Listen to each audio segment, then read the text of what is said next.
Assalamualaikum warahmatullahi wabarakatuh. Alhamdulillahilladzi ja'alal akhlaqal karimah dhari'atan ila sa'adah.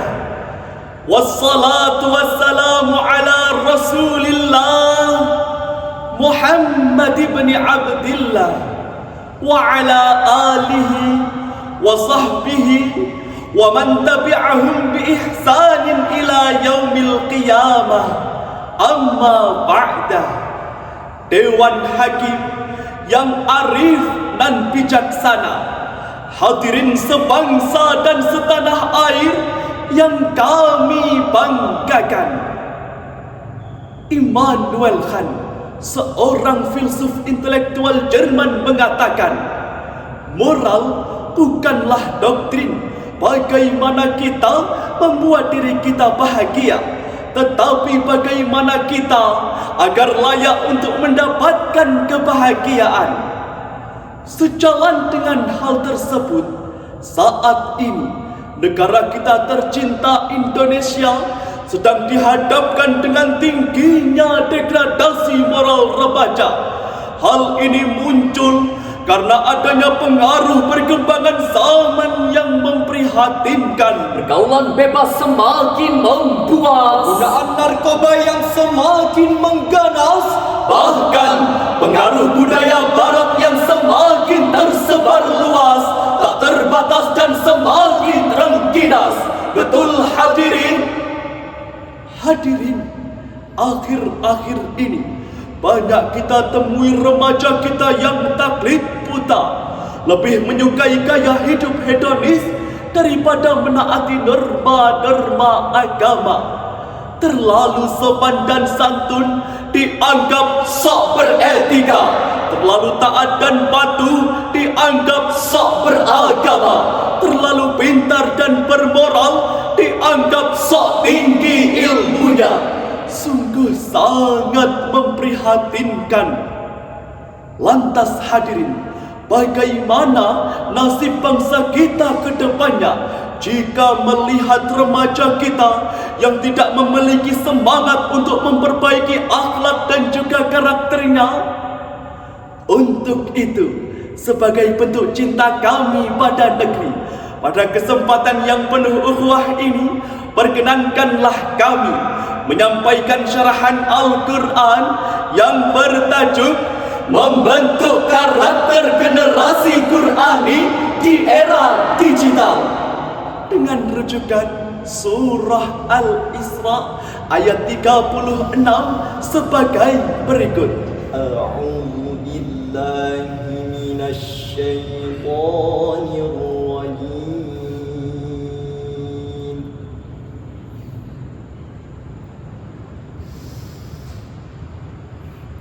Bismillahirrahmanirrahim.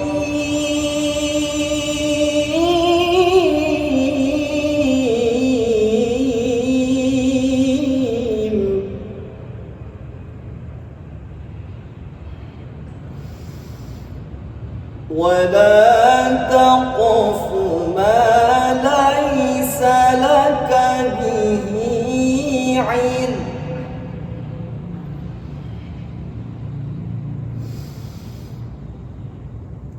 إن السمع والبصر والفؤاد كل أولئك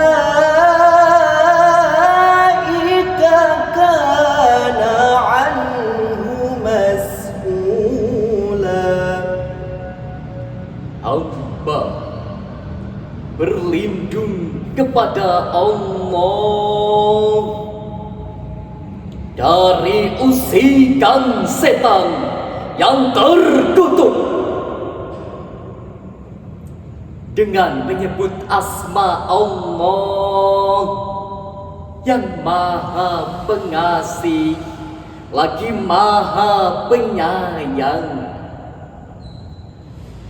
Dan janganlah kamu mengikuti sesuatu yang tidak kamu ketahui. Karena pendengaran, penglihatan, dan hati nurani, semua itu akan diminta pertanggungjawabannya. Hadirin para pecinta Al-Quran yang dimuliakan oleh Allah, Profesor Dr. Muhammad Quraisy Shihab dalam kitab tafsirnya Al-Misbah jilid 2 halaman 86, beliau menjelaskan bahwasannya dalam ayat tersebut terdapat penggunaan amanah ilmiah yang didengungkan di abad modern ini. Tak lain adalah sebagian dari amanah akliyah dan amanah qalbiyah yang dikumandangkan sebagai bentuk pertanggungjawaban manusia atas penggunaan pendengaran, penglihatan, dan hati nuraninya di hadapan Allah Subhanahu wa Ta'ala. Ma'asyiral hadirin rahimakumullah. Pada tanggal 20 Februari tahun 2025, Pusat Informasi Kriminal Nasional mengabarkan bahwa terdapat sejumlah 6.469 remaja di Indonesia terjerat kasus narkoba. Ditambah lagi hadirin, pada kasus penganiayaan dan pemerkosaan terdapat sejumlah 6.442 kasus yang tersebar. Yang lebih mencengangkan lagi hadirin, pada kasus pencurian terdapat sejumlah 17.421 kasus yang semuanya itu dilakukan oleh remaja di bawah umur 17 tahun. Belum lagi hadirin, saat ini banyak di antara remaja kita yang menjadi pengangguran. Kalau pagi cuma minta sarapan, Siang kerjanya hanya tidur-tiduran. Malamnya malah asik mabuk-mabukan. Mereka mengira dunia ini isinya hanya hiburan. Narkoba dijadikan santapan, seks bebas menjadi kebiasaan. Pada akhirnya hidupnya menjadi berantakan. Berharap masuk surga paling duluan, ternyata murka Allah lah yang pantas mereka rasakan. Betul. Melihat kemirisan yang ada, mengingatkan kami akan syair berikut ini. Qad ansahani Ayahku telah menasihatiku, ibuku telah mendidikku dengan kebaikannya, guru dan pengajar telah mengajariku, tetapi aku menyanyiakan semua itu bagaikan angin yang berlalu.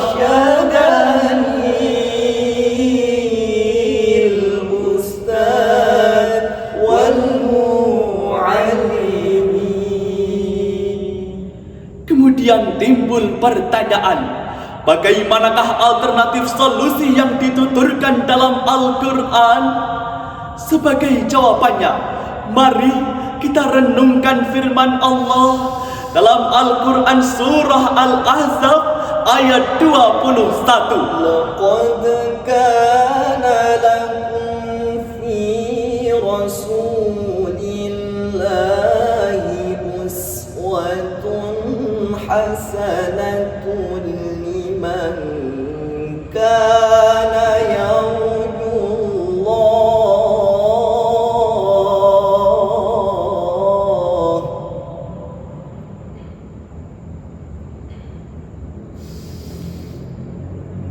liman kana yarju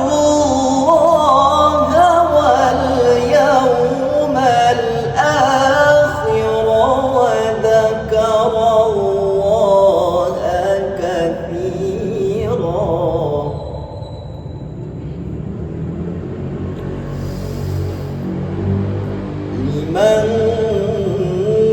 كان يرجو الله واليوم الآخر وذكر الله كثيرا صدق الله العظيم.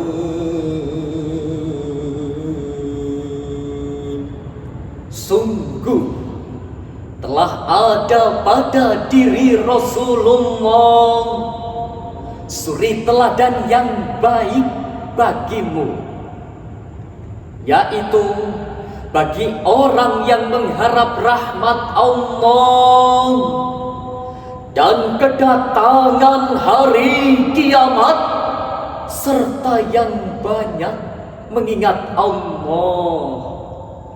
Maha benar Allah atas segala firman-Nya, dan Dialah yang Maha Agung. Dewan Hakim yang mulia Dan hadirin yang berbahagia, dalam Safatul Tafasir jilid 2 halaman 520, Al-Imam Syekh Ali As-Sabuni menuturkan, laqad kana lakum ayyuhal mu'minun fi hadzal rasulil azim qudwatun hasanah.